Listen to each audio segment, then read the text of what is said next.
Desde los albores de la historia conocida, la gente ha batallado con la cuestión de a dónde vamos después de la muerte. El destino del alma humana parecía depender de la cultura y las creencias. Para los egipcios era primordial preservar el cuerpo para que su Ka, o espíritu, sobreviviera y reposara en el esplendor al que había estado acostumbrado en la tierra. Los griegos, con toda su filosofía, anticipaban un sombrío más allá, casi una eternidad de aburrimiento.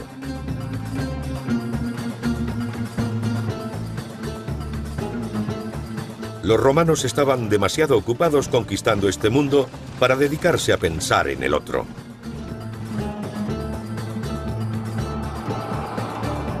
Los celtas creían en una vida eterna y al muerto le proporcionaban los instrumentos necesarios para sobrevivir allá.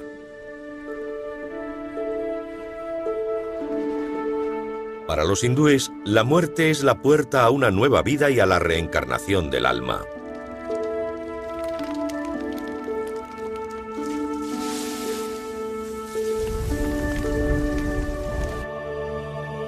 Pero, ¿qué creen los cristianos? Los cristianos creen que al morir, el alma, nuestra parte espiritual e inmortal, abandona el cuerpo hasta el juicio final. Pero ¿a dónde va el alma? ¿Y cómo llega hasta allí? No es tan sencillo como ir al cielo o al infierno para vivir eternamente con ángeles o demonios.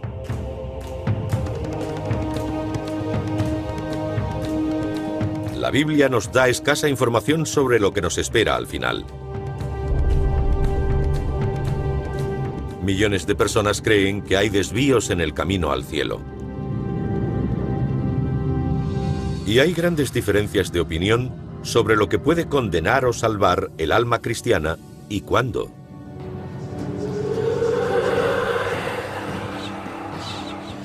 La vida eterna cristiana ha sido fuente de gran especulación a lo largo de los siglos. Es hora de descubrir lo que realmente sucede en el último viaje.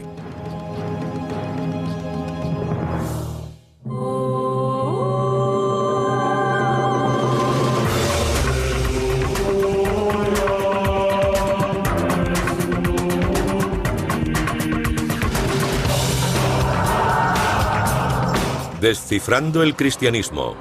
Condena y salvación.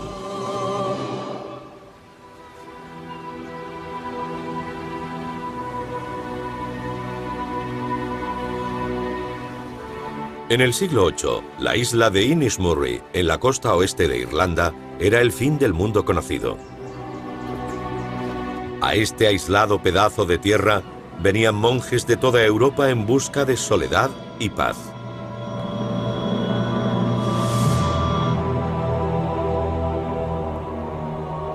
Era lo más parecido al cielo en la tierra que podían tener en la alta Edad Media que ensombrecía a Europa. Mi viaje para descifrar el más allá cristiano empieza aquí, en el confín de Europa.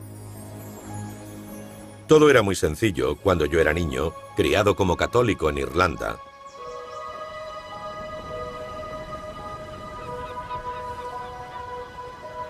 Todos sabíamos que el cielo era para los buenísimos, el infierno para los muy malos, y el purgatorio era para el resto de nosotros. Una especie de sauna espiritual en el más allá, en la que purgar todas nuestras imperfecciones.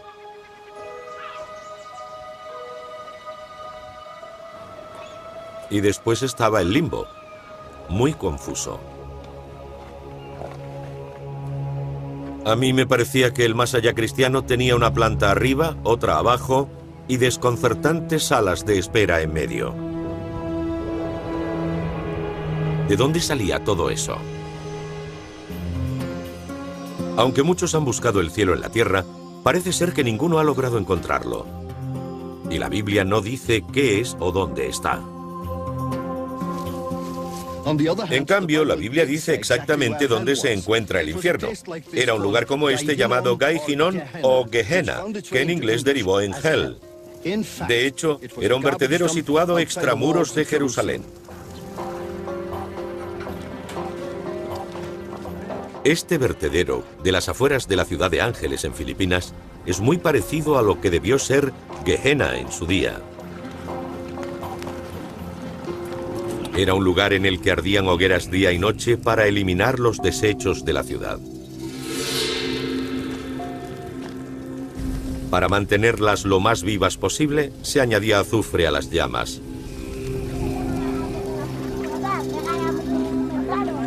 También quemaban los cuerpos de delincuentes ejecutados, y la Biblia dice que era donde se sacrificaban niños al dios pagano Baal.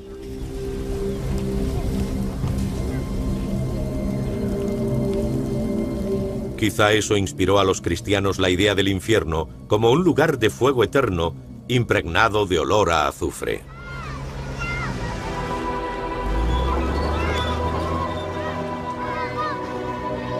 Aparte de esto, la Biblia ofrece una escasa descripción del destino final de las almas cristianas. El infierno es entendido generalmente como un abrasador inframundo cavernoso y la casa del demonio. Y el paraíso, como los cielos, o en ellos. Pero aparte de esto, prácticamente no hay detalles de dónde vive Dios con los ángeles.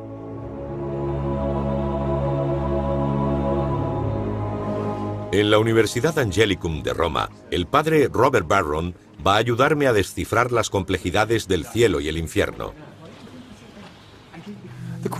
La pregunta de dónde está el cielo es muy compleja. Si te fijas, en buena parte del Antiguo Testamento no se cree realmente en la vida después de la muerte. La idea del Sheol, una especie de tenebroso mundo subterráneo, es que se trata de un lugar aburrido y triste. En otras partes del Antiguo Testamento se dice que morimos y que eso es todo.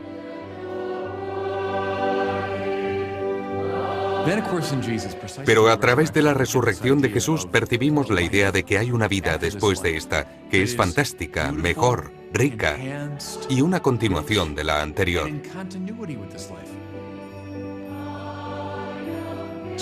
Yo diría que la resurrección nos da la clave de cómo debe ser el cielo. La idea básica es la de Dios como amigo. Eso significa que es donde estamos en orden interiormente y externamente con los que nos rodean. Es el lugar de la reunión individual y de la comunidad reunida.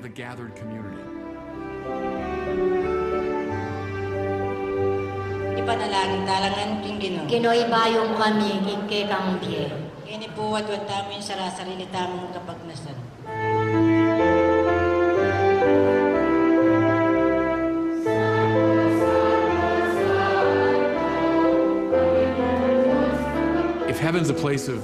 Si el cielo es el lugar de la reunión individual y de la comunidad, de la fraternidad, de una vida plena, el infierno es lo contrario.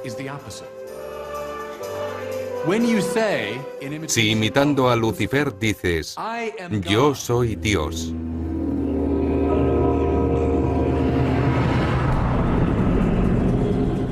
has convertido a tu ego y a tu propia libertad en el centro de gravedad. Estableces el significado, la verdad y el valor. Te hundes en ti mismo, en tu pequeño espacio. Y eso significa que estás apartado de los que te rodean. No debemos imaginarnos un lugar físico, es un estado de soledad y de autoaislamiento. Eso es el infierno.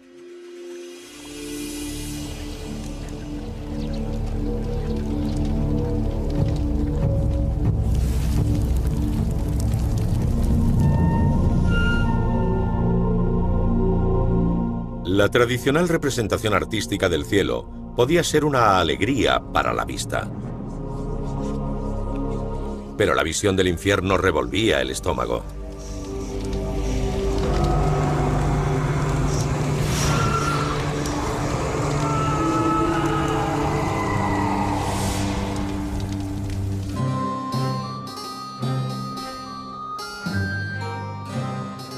Florencia es una de las ciudades más bellas del mundo. Celestial en muchos sentidos, pero también es donde nacieron algunas de las más terroríficas imágenes del infierno. La Biblia no dice casi nada del infierno, así que ¿de dónde salieron todas esas imágenes aterradoras? El infierno que la mayoría conoce surgió de la fértil imaginación del escritor florentino del siglo XIII, Dante Alighieri.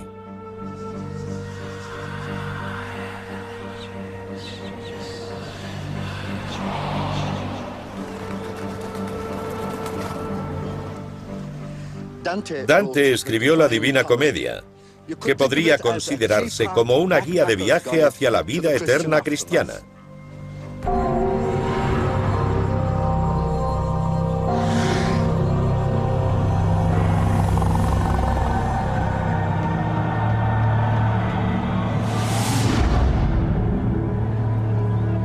Para intentar entender la influyente visión de Dante sobre el más allá, he venido a la Catedral de Florencia para ver el fresco de Michelino, una interpretación de la Divina Comedia para los que no podían leer.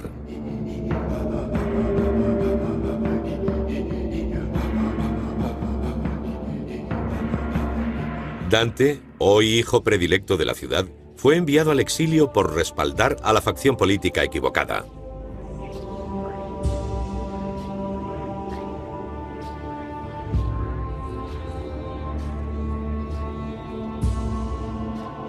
Es un fresco maravilloso que enseña a Florencia cómo leer a Dante. El mismo Dante aparece mostrando su libro a la ciudad de Florencia.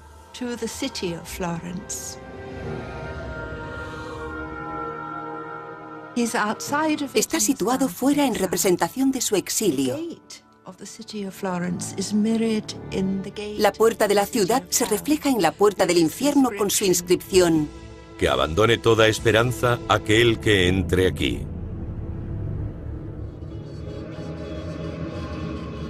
Michelino pintó la historia de Dante, pero a la vez la relaciona con lo que la Biblia dice sobre la vida y la muerte. Lo que dice Dante es que si se ignora su libro, así como la palabra de Dios, las almas estarán perdidas, como se ve a los que corren detrás del estandarte sin lema.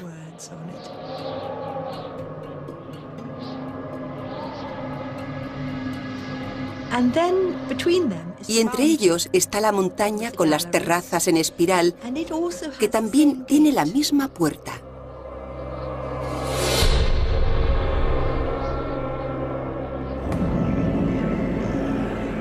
Los peregrinos que entran por esta puerta confiesan sus pecados y los expían. A consecuencia de ello, sus almas quedan salvadas y ascienden por la montaña hacia el cielo.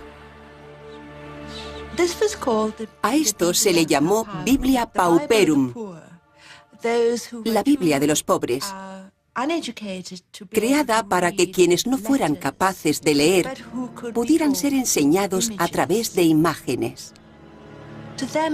Para ellos no era ficción, ni debían creer que fuera falso. Pienso que la gente que peca contra alguien debería tener un sentimiento de inquietud.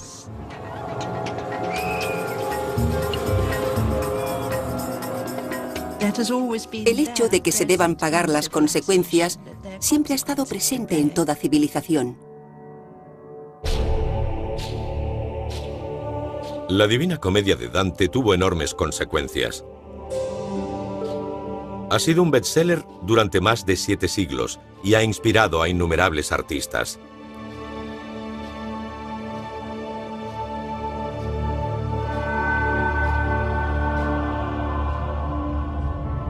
Entre 1572 y 1579, los artistas Giorgio Vasari y Federico Zuccari crearon esta obra maestra inspirada en Dante en la Catedral de Florencia. Sobre el altar mayor, en la cúpula, hay 4.000 metros cuadrados de frescos dedicados en su mayoría a los pecados y a sus castigos.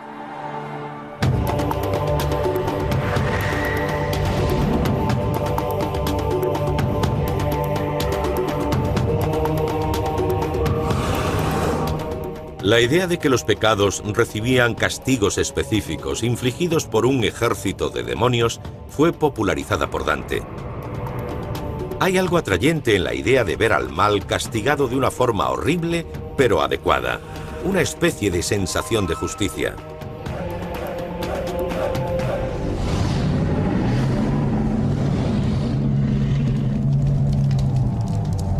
Pero no había justicia en las muertes en masa de la peste negra, un suceso que inspiró una de las representaciones más aterradoras del infierno.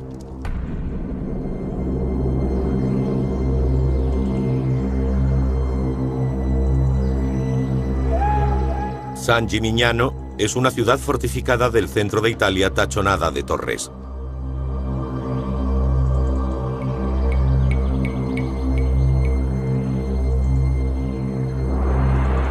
Guarda uno de los primeros grandes frescos del infierno, creado hacia el 1350 tras el cataclismo de la peste negra.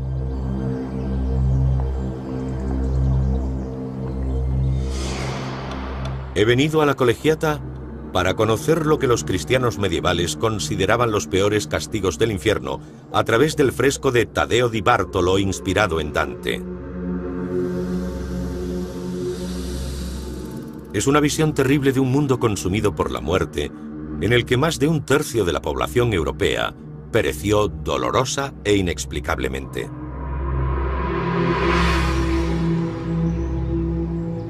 Susan Scott, la directora del Museo de Arte Sacro de San Gimignano, va a mostrarnos lo que querían evitar los cristianos de la Edad Media en el más allá.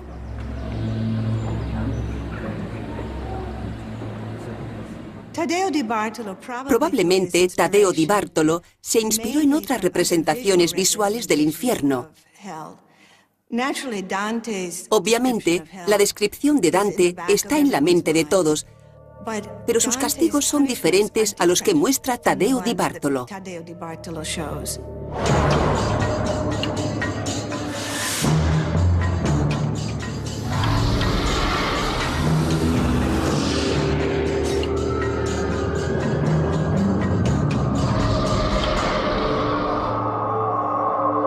Por ejemplo, la gula. Los que pecan de gula están frente a una mesa llena de comida, pero no pueden comer porque los demonios les sostienen las manos a la espalda o los golpean en la cabeza si intentan hacerlo. En los frescos se puede ver que tienen las barrigas hinchadas y se les ven las costillas, así que deben llevar bastante tiempo sin comer. Los adúlteros están siendo devorados. A los lujuriosos, y esta es una representación especialmente gráfica de castigo, los asan en un espetón que atraviesa su cuerpo y al mismo tiempo son torturados por los demonios. A los usureros los obligan a echarse en el suelo, mientras un demonio defeca monedas en su boca. Los avariciosos tienen los cuerpos completamente huecos. Parecen esqueletos comidos vivos por su codicia.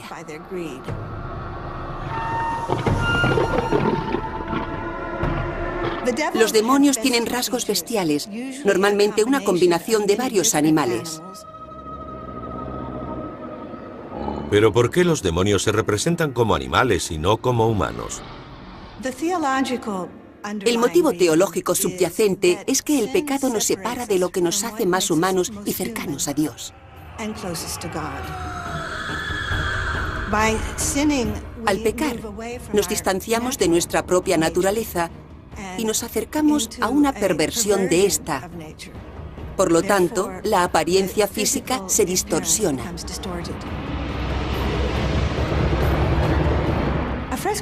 Sin duda, un fresco de esa época se usaba para ilustrar la doctrina, ya que la mayoría no sabía leer. Por cómo fueron hechos los frescos, es bastante evidente que servían para meterte en el cuerpo el miedo al infierno.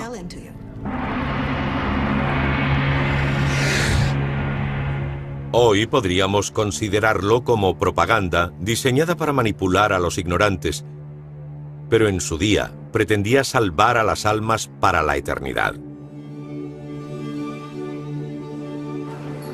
Para la mayoría de cristianos, católicos, ortodoxos y protestantes, incluyendo a luteranos, anglicanos, episcopalianos y presbiterianos, El pecado y la posibilidad del infierno ya existen antes de que nazca la persona.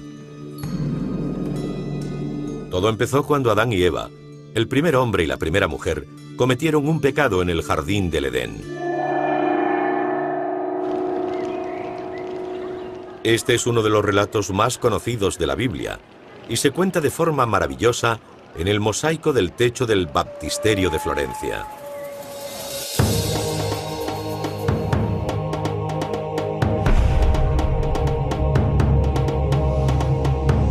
La serpiente tentó a Eva. Instigados por ella, Adán y Eva comieron el fruto del árbol del conocimiento. Eso era lo único que Dios le había dicho a Adán que no hicieran. Entonces la Biblia dice, después de comer el fruto, Adán fue consciente de su desnudez. Dios no estaba contento. Adán y Eva fueron expulsados del paraíso. La serpiente, como castigo, se quedó sin patas. Adán conseguiría el sustento con el sudor de su frente, y Eva pariría con dolor y estaría sometida a su marido.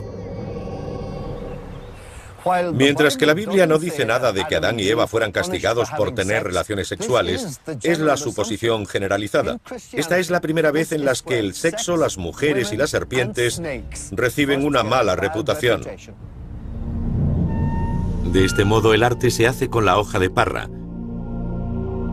Pero ¿por qué afecta a todos los cristianos el pecado original cometido por Adán y Eva? ¿Y cómo pueden expiar un pecado que no han cometido para despejar su camino hacia el cielo?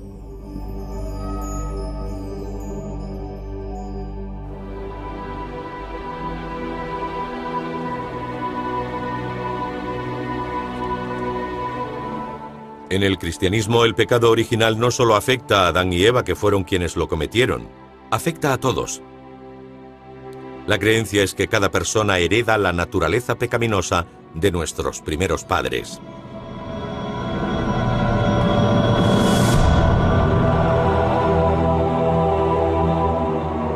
La humanidad tiene una inclinación natural hacia el pecado.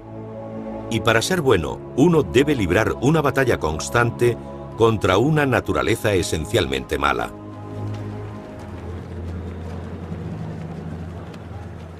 Hoy, bajo la perspectiva de la crítica bíblica moderna, no podríamos decirlo así. E incluso el sentido común nos dice que no es justo asignar a toda la raza humana esta culpabilidad, sencillamente porque alguien se comió la manzana que no debía. En la teología moderna tendemos a ver la historia de Adán y Eva como simbólica de la condición humana. Pero el pecado original significa que todo lo que hacemos está contaminado hasta cierto punto por nuestra rebelión contra Dios. Y yo afirmaría que sigue siendo una valoración realista de la condición humana.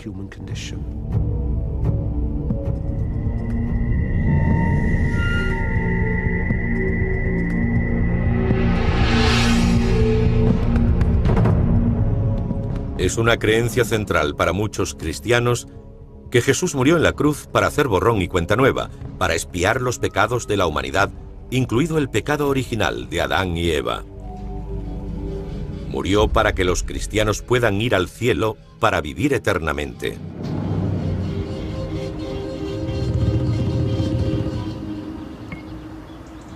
Pero los cristianos tienen distintas interpretaciones de cómo deberían ser absueltos los pecados y de quién debería ser condenado o salvado.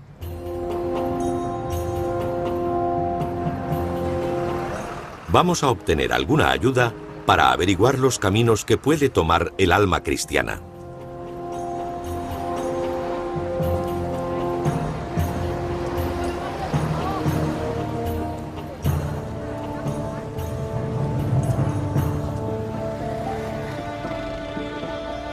En Florencia, Monseñor Timothy Barton ha accedido a hablarme sobre la creencia católica romana de la salvación. Jesús nos enseñó que es posible arrepentirse y cambiar, no solo porque tenemos el poder de hacerlo nosotros mismos, sino porque Él lo hizo por nosotros.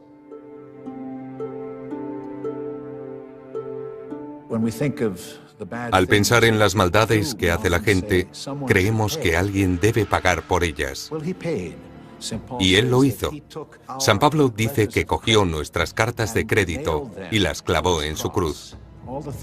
Todo lo que yo debo a Dios, a los demás y a mí mismo, Cristo lo ha pagado con su muerte en la cruz.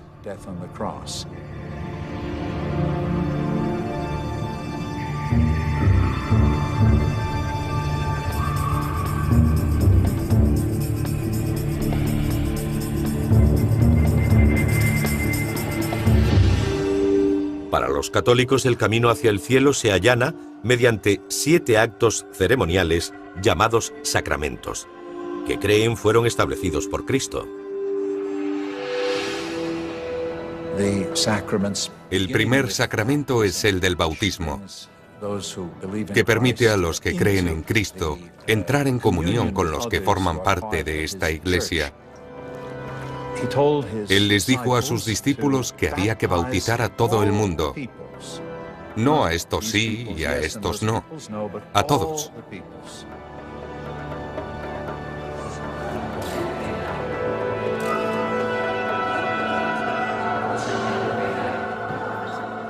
Un sacramento importante es el de la reconciliación, un proceso que comienza con la confesión de los pecados.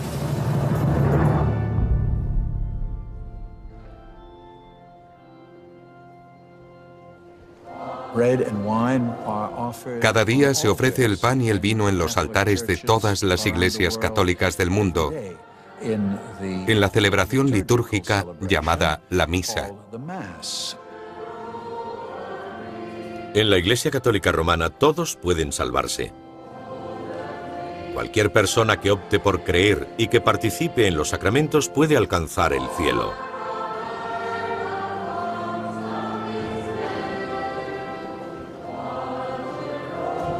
Pero la interpretación católica solamente es una parte de la historia.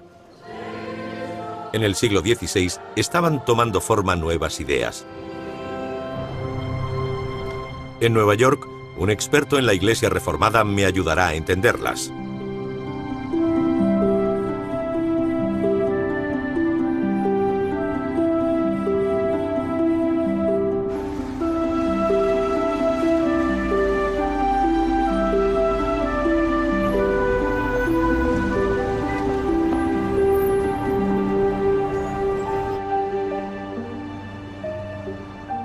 En el siglo XVI iba a producirse una revolución teológica.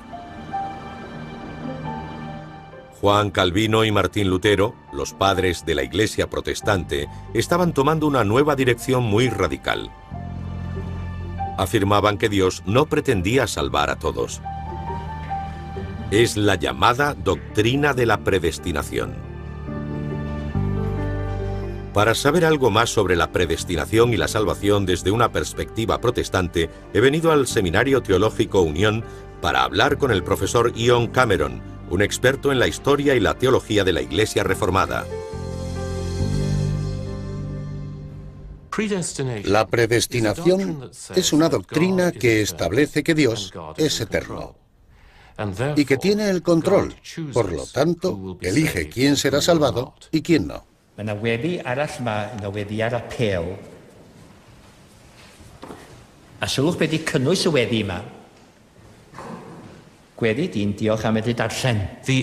La finalidad de la predestinación no es afirmar que no importa cómo viva una persona. Dios es quien decide cómo vivirá esa persona y, por lo tanto, cuál será su destino eterno.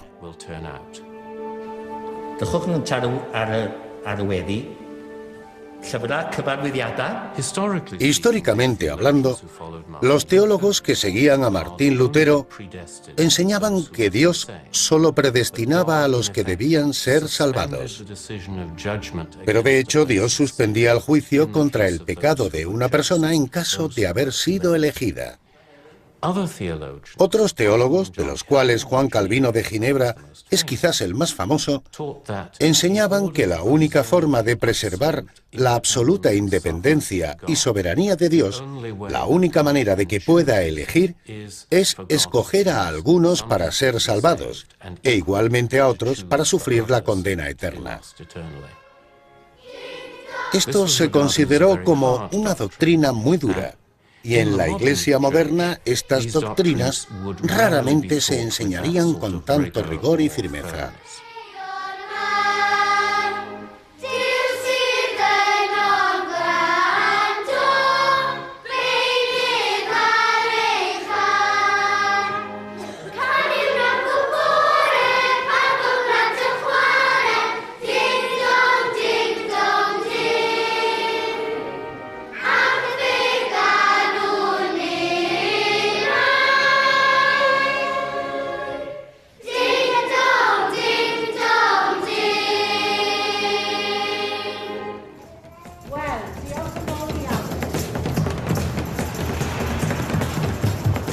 Sin embargo, el alma cristiana llega.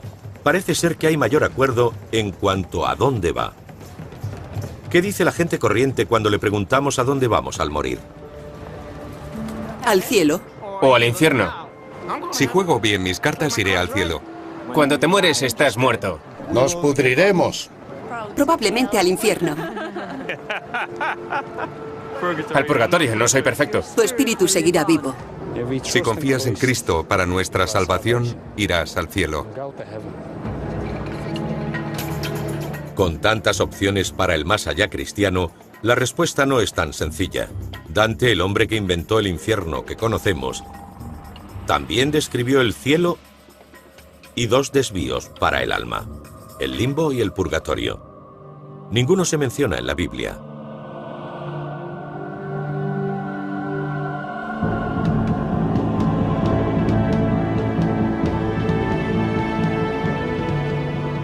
En la Edad Media, Siena era una gran ciudad, pero como toda la Europa medieval no escapaba a la miseria, a la enfermedad y a la muerte temprana. La vida era tan corta que la gente sentía gran preocupación por dónde podría pasar la eternidad.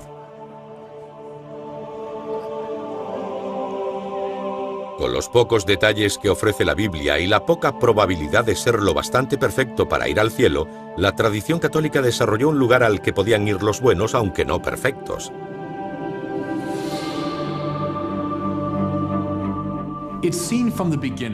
Desde el principio, el bautizo se considera primordial para la salvación.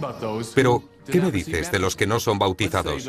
Por ejemplo, los que vivieron antes de Jesús, buenas personas desde Abraham y Moisés hasta Sócrates, que no tuvieron la oportunidad de recibir el bautismo. ¿O qué ocurre con los niños que mueren antes de ser bautizados? Entonces surgió el concepto de limbo, una zona benévola entre el cielo y el infierno.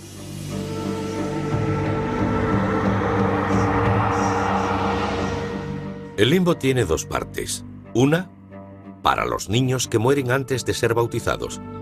Y otra, para los patriarcas, gente justa, como los profetas del Antiguo Testamento, que murió antes de nacer Jesús. Aunque sin culpa alguna, estas pobres almas nunca podrían ser consideradas cristianas. No sería justo situarlas en el cielo.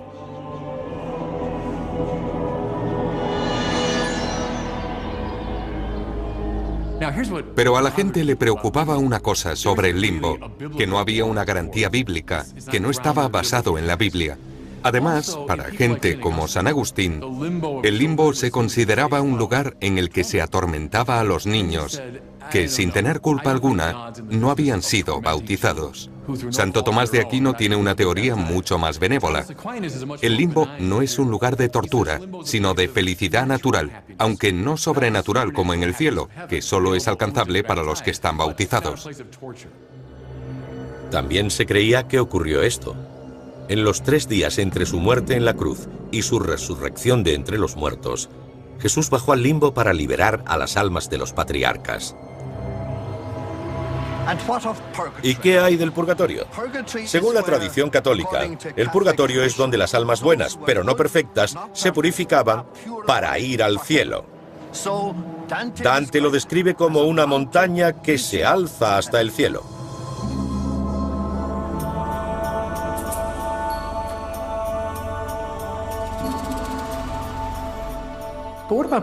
¿Qué ocurre con los que mueren en amistad con Dios, pero lejos de ser perfectos? La relación con Dios es correcta, pero aún cargan con todo tipo de pecados e imperfecciones. ¿Qué pasa con ellos? La tradición empieza a especular con el purgatorio, un tiempo para purgarse, para prepararse para la completa intimidad con Dios, que llamamos cielo. Dante, por ejemplo, lo ve como un tipo de gimnasio, un lugar en el que la gente se ejercita, donde se instruye a las almas preparándose para esta comunión plena con Dios.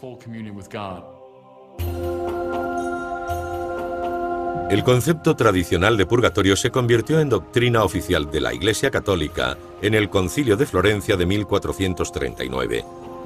El concilio declaró que las almas del purgatorio no podían ayudarse a sí mismas, tenían que confiar en que los vivos rezaran especialmente por ellas. El concilio también determinó que había otra forma de ayudarles, se podía hacer un sacrificio ante el altar. ¿Cuál era ese sacrificio?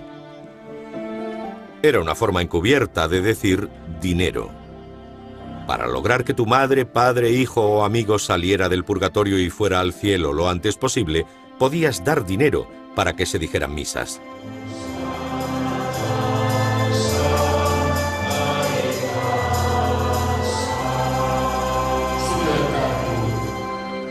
O podías comprar esto, una indulgencia. La práctica de la venta de indulgencias se extendió por toda la Europa católica en el siglo XVI porque se había asociado a la idea de que realmente se podía obtener la exención del purgatorio comprando una indulgencia. Estas garantizaban que la condena a tus seres queridos en el purgatorio se reduciría según lo que pagaras. El precio difería según el pecado cometido. Pero la Iglesia se dio cuenta de que era una fuente de ingresos bastante lucrativa. La Iglesia envió a Johann Tetzel por toda Europa a vender indulgencias. Probablemente, Johann Tetzel fue el vendedor de indulgencias más conocido de principios del siglo XVI, al menos en Alemania. Era un fraile dominico. Según todos los testimonios, era un orador muy elocuente y capaz de atraer la atención de las masas. Llegaba con su comitiva y una gran colección de indulgencias para vender, y en el momento culminante de su sermón, era cuando proclamaba que en el instante en que la moneda entraba en la caja, el alma salía del purgatorio. Y podemos imaginar a simples campesinos sobrecogidos con esta idea de que con el dinero que entregaban liberaban a un ser querido del purgatorio. Tetzel y otros predicadores tenían tanto éxito que uno de los primeros usos de la nueva tecnología de producción en serie, la imprenta, se mantenía con la demanda de indulgencias.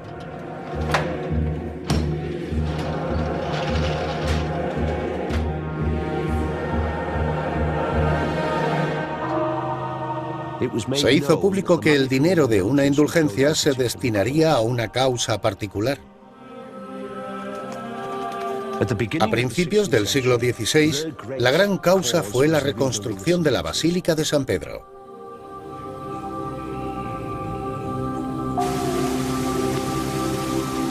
Pero obviamente también iba a parar a otros lados. Los papas estaban endeudados continuamente. Los del Renacimiento derrocharon en profusión. Así que mucho dinero fue a las arcas de los príncipes de la Iglesia. Pero por lucrativa que fuera la venta de indulgencias, ayudó a dividir a la Iglesia Católica.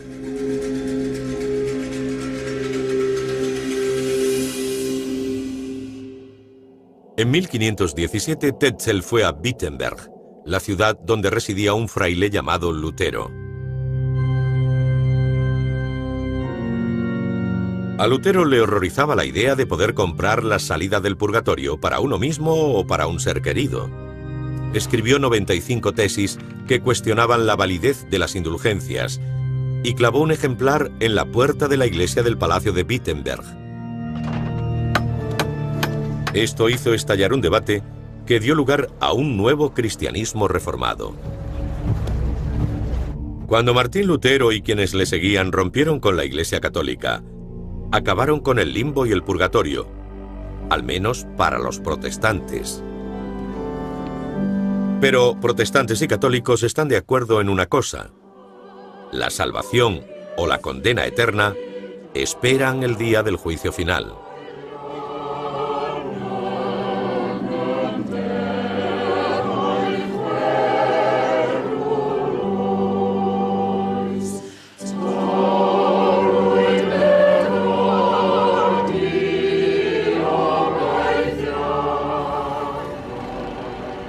Para desentrañar el juicio final he venido a Beaume, Francia, a desvelar los secretos de un cuadro del siglo XV.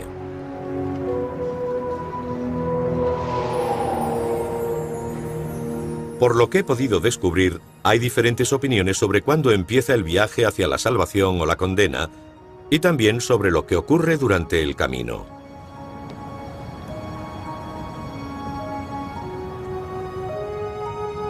El Hôtel Dieu era un lugar en ese camino.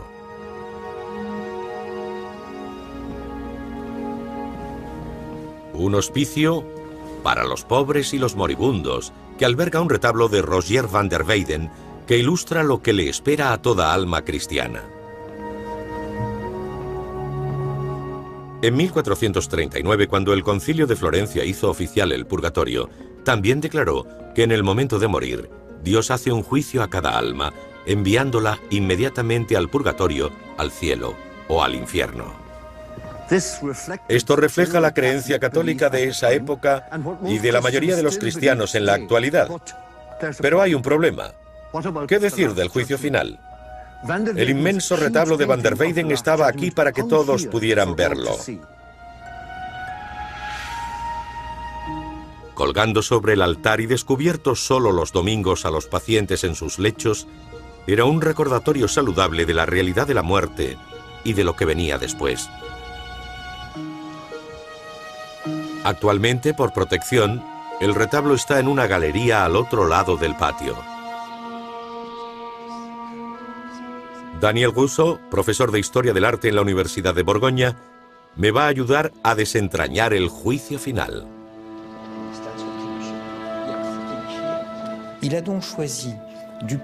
Desde el punto de vista de la composición central, eligió disponer un gran Cristo sentado sobre un arco iris.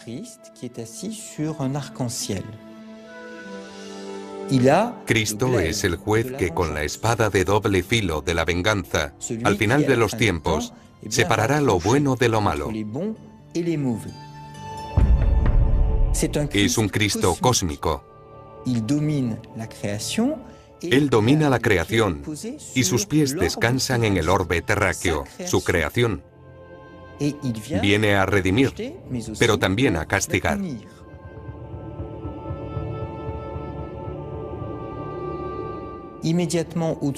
Inmediatamente debajo de Cristo está el arcángel Miguel sosteniendo la balanza.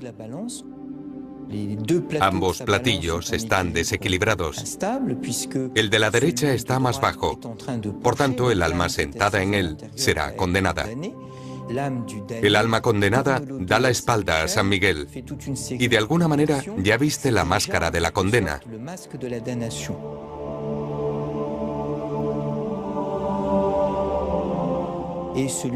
En contraste, el alma de la izquierda es más ligera y por lo tanto se salvará.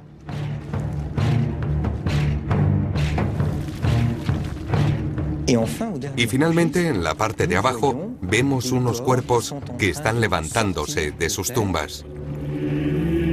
Se levantan porque antes del Concilio de Florencia de 1439 la doctrina oficial declaraba que el alma cristiana permanecía en pausa, esperando al fin de los días. Entonces, en el juicio final, Cristo levantaría a los muertos, reuniría los cuerpos y las almas y decidiría quién sería condenado o salvado. A algunos ya les ha alcanzado el dolor que sufrirán en el infierno.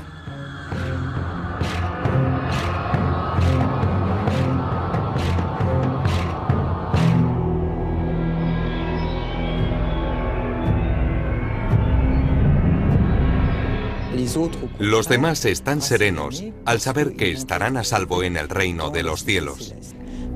Es el momento más dramático porque implica una ruptura, una separación. Por un lado está la salvación y por otro, la condena. Fueran las almas al cielo o al infierno inmediatamente, o esperaran hasta el juicio final para su último destino, la mayoría de los cristianos del siglo XV creían que al final los cuerpos de los justos no sufrían dolor, eran perfectos y estaban gobernados por el alma. Los cuerpos de los pecadores sufrirían tormentos físicos para siempre. Esta era la última división entre los condenados y los salvados.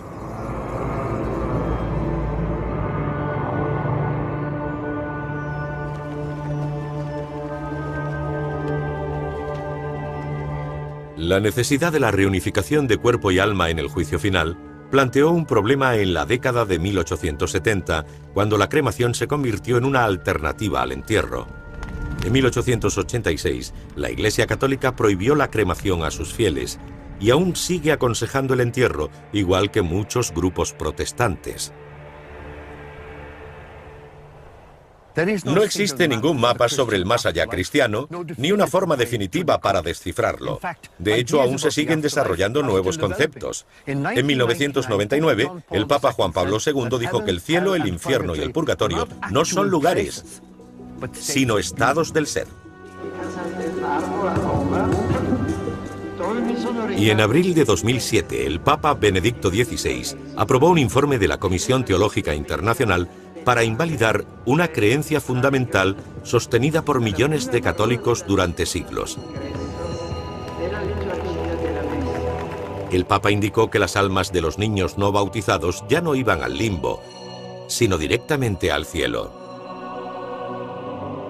Así que para los católicos, ahora el limbo no existe. El purgatorio es un estado de rehabilitación espiritual y el cielo y el infierno no son lugares, sino estados del ser. Para los protestantes no existe ni limbo ni purgatorio, y la predestinación, la doctrina en la que Dios elige quién debe ser condenado o salvado en el momento de su nacimiento, es cosa del pasado. Mi viaje para desentrañar la vida eterna de los cristianos termina donde empezó el cristianismo, en las catacumbas de Roma.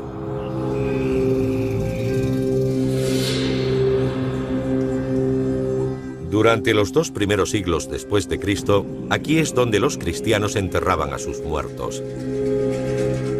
En sus tumbas grabaron "In pace", en paz. Era un epitafio sencillo para señalar el final de una vida difícil y a la vez la esperanza del descanso celestial.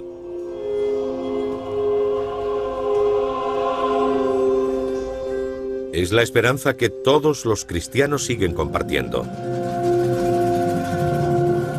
He descubierto que con todo lo que dice la Biblia sobre cómo deben vivir sus vidas los cristianos, apenas da detalle de lo que les ocurrirá después de morir.